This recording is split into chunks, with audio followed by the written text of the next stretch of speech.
Fragile, fragilissimo e ferito. Il territorio collinare di Marostica conta ormai ben 52 frane attive. Le centinaia di millimetri di pioggia accaduti nei giorni scorsi hanno pesantemente impregnato e mosso il terreno, abbattuto piante e trascinato a valle pietre e detriti.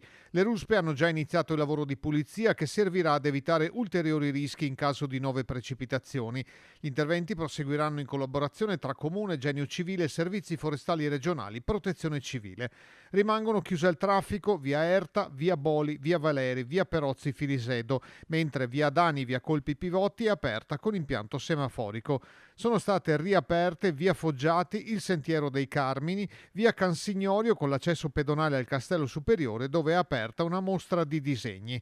La cittadinanza che avesse subito danni causati dal maltempo è invitata a tenere documentazione fotografica, fatture o preventivi. Confermato intanto il Palio della Carrettera e in questo caso le chiusure stradali tra il Castello Superiore e Piazza degli Scacchi riguardano solo lo svolgimento della manifestazione.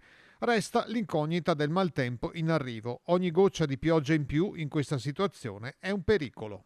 Le ruspe e i mezzi rimangono pronti per continuare il lavoro di pulizia della frana che incombe qui su Crosara, ma anche sulle altre 51 che interessano tutto il territorio marosticense.